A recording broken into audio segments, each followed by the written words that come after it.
Group 1 racing continues at Caulfield this Saturday, and a man experienced the thrill of a Group 1 race for the first time was Alex Rae. Alex, you got Enna's dream in the 1000 Guineas. Must be really exciting for you.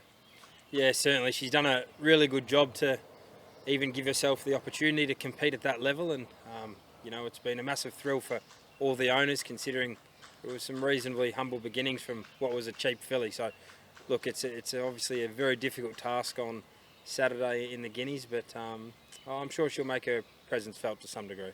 You mentioned she was a cheap purchase, just 22,000, and you picked her out yourself. Yeah, sometimes need a little bit of luck, and as I mentioned, she's done a wonderful job, and she's continued to improve. And look, it hasn't been the most fluent of preparations. We had to give her a break after her last run at Sandown. She was just getting towards the end of it, but 10 days off post run and a jump out last Monday. We reckon she's in really good order and will run a good race for us. That jump out was pretty impressive.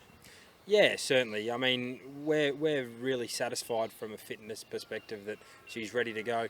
Ideally, probably would have loved to have given her a run a couple of weeks ago at 7 furlong, but not much we can do about it. And for everyone involved and even the horse, it's a really good opportunity to race for some, major prize money and more importantly at the top level.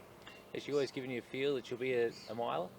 No, certainly not. I mean, she's by winning Rupert, who was a very fast son of Written Tycoon, and we sort of thought she'd be a pretty one-dimensional 5-6 furlong horse, but I think that's probably where the improvements come from, stepping her out in distance to 1400 metres, getting her to switch off that little bit, and once again we're pretty confident of her running a strong mile on Saturday, and probably no better opportunity to find out. You're still very early in your training career. What does making a Group 1 race mean for you at this stage of your career?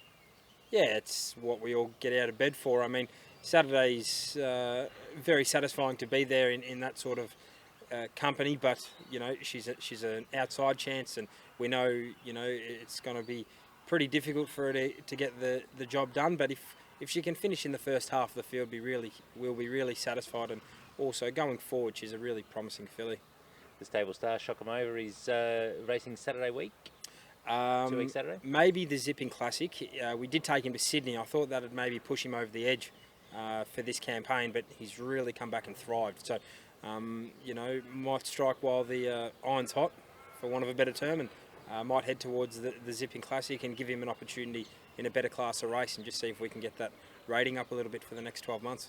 The stable's been racing in really good form. Have you got one for us to follow through the end of the carnival into the summer months? Yeah, the stable's going really well. Credit to my staff. They're doing a wonderful job at the moment and all working really hard. But I've got a really nice schnitzel colt called Lofty Arch, who's probably about 6 or 8 weeks away, and he seems to be going really nicely. But got plenty of nice young horses there, and head down, bum up, and hopefully we can continue to unveil some talented horses.